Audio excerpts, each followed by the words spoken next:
Srimad Bhagavatam, translated with commentaries by His Divine Grace A.C. Bhaktivedanta Swami Prabhupada.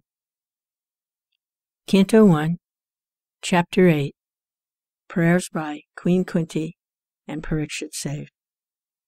Text 35. And yet others say that you appeared to rejuvenate the devotional service of hearing, remembering, worshipping, and so on, in order that the conditioned souls suffering from material pangs might take advantage and gain liberation. Purport. In the Srimad Bhagavad Gita, the Lord asserts that He appears in every millennium just to re-establish the way of religion. The way of religion is made by the Supreme Lord. No one can manufacture a new path of religion, as is the fashion for certain ambitious persons. The factual way of religion is to accept the Lord as the supreme authority and thus render service unto Him in spontaneous love. A living being cannot help but render service because he is constitutionally made for that purpose. The only function of the living being is to render service to the Lord. The Lord is great, and living beings are subordinate to Him. Therefore, the duty of the living being is just to serve Him only. Unfortunately, the illusioned living beings, out of misunderstanding only, become servants of the senses by material desire. This desire is called avidya, or nescience. And out of such desire, the living being makes different plans for material enjoyment, centered about a perverted sex life. He therefore becomes entangled in the chain of birth and death by transmigrating into different bodies on different planets under the direction of the Supreme Lord. Unless, therefore, one is beyond the boundary of this nescience, one cannot get free from the threefold miseries of material life. That is the law of nature. The Lord, however, out of His causeless mercy, because He is more merciful to the suffering living beings than they can expect, appears before them and renovates the principles of devotional service, comprised of hearing, chanting, remembering, serving, worshipping, praying, cooperating, and surrendering unto Him. Adoption of all the above-mentioned items, or any one of them, can help a conditioned soul get out of the tangle of nescience, and thus become liberated from all material sufferings created by the living being, illusioned by the external energy.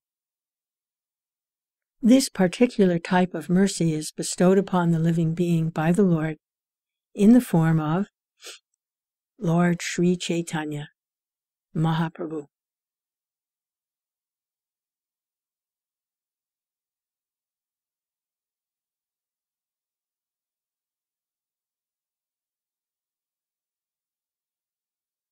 Text 36.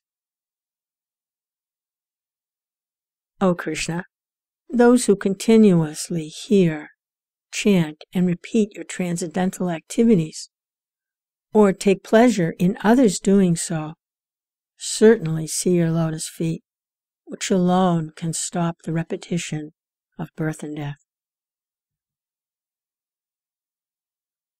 Purport. The Supreme Lord Sri Kṛṣṇa cannot be seen by our present conditional vision. In order to see Him, the present vision has to be changed by developing a different condition of life, full of spontaneous love of Godhead. When Sri Kṛṣṇa was personally present on the face of the globe, not everyone could see him as the Supreme Personality of Godhead. Materialists like Ravan, Hiranyakashipu, Kamsa, Jarasandha, Shishupal, etc., were highly qualified personalities by acquisition of material assets, but they were unable to appreciate the presence of the Lord. Therefore, even though the Lord may be present before our eyes, it is not possible to see him unless we have the necessary vision.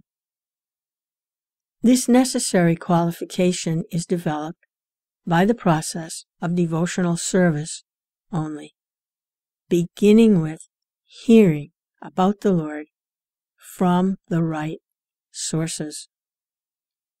The Bhagavad Gita is one of the popular literatures which is generally heard, chanted, repeated, etc., by the people in general. But in spite of such hearing, etc., sometimes it is experienced that the performer of such devotional service does not see the Lord eye to eye. The reason is that the first item, Shravana, is very important.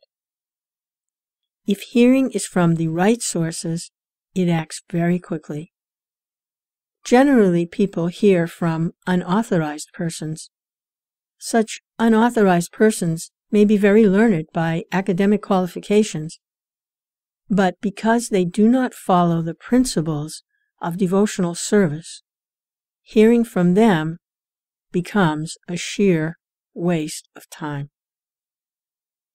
Sometimes the texts are interpreted fashionably to suit their own purposes. Therefore, first one should select a competent and bona fide speaker, and then hear from him.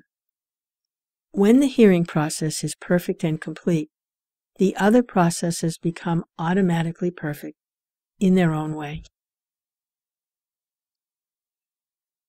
There are different transcendental activities of the Lord, and each and every one of them is competent to bestow the desired result, provided the hearing process is perfect. In the Bhagavatam, the activities of the Lord begin from his dealings with the Pandavas. There are many other pastimes of the Lord in connection with his dealings with the Asuras and others. And in the 10th canto, the sublime dealing with his conjugal associates, the gopis, as well as with his married wives at Dwarka, are mentioned. Since the Lord is absolute, there is no difference in the transcendental nature of each and every dealing of the Lord. But sometimes people, in an unauthorized hearing process, take more interest in hearing about his dealings with the gopis. Such an inclination indicates the lusty feelings of the hearer. So a bona fide speaker of the dealings of the Lord never indulges in such hearings. One must hear about the Lord from the very beginning, as in the Srimad Bhagavatam or any other scriptures, and that will help the hearer attain perfection by progressive development.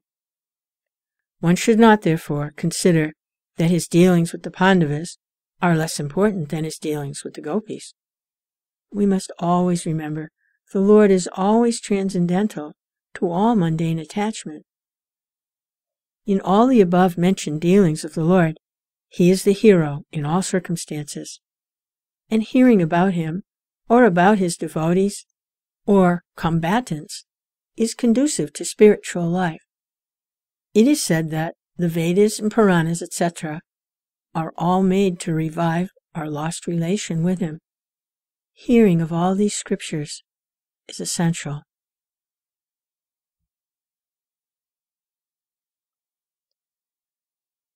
Text 37. O my Lord, you have executed all duties yourself. Are you leaving us today, though we are completely dependent on your mercy and have no one else to protect us, now when all kings are at enmity with us? Purport. The Pandavas are most fortunate because, with all good luck, they were entirely dependent on the mercy of the Lord. In the material world, to be dependent on the mercy of someone else is the utmost sign of misfortune. But in the case of our transcendental relation with the Lord, it is the most fortunate case when we can live completely dependent on Him. The material disease is due to thinking of becoming independent of everything. But the cruel material nature does not allow us to become independent. The false attempt to become independent of the stringent laws of nature is known as material advancement of experimental knowledge. The whole material world is moving on this false attempt to become independent of the laws of nature. Beginning from Ravana, who wanted to prepare a direct staircase to the planets of heaven, down to the present age, they are trying to overcome the laws of nature. They are trying now to approach distant planetary systems by electronic mechanical power. But the highest goal of human civilization is to work hard under the guidance of the Lord and become completely dependent on Him. The highest achievement of perfect civilization is to work with valor, but at the same time depend completely on the Lord. The Pandavas were the ideal executors of this standard of civilization. Undoubtedly, they were completely dependent on the goodwill of Lord Sri Kṛṣṇa, but they were not idle parasites of the Lord. They were all highly qualified, both by personal character and physical activities. Still, they always looked for the mercy of the Lord, because they knew that every living being is dependent by constitutional position. The perfection of life is, therefore, to become dependent on the will of the Lord, instead of becoming falsely independent of the material world.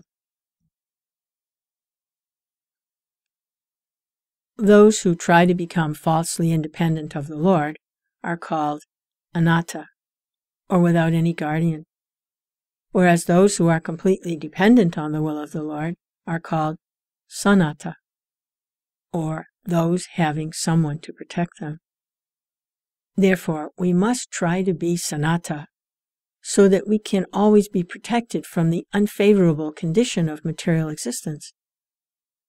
By the deluding power of the external material nature, we forget that the material condition of life is the most undesirable perplexity.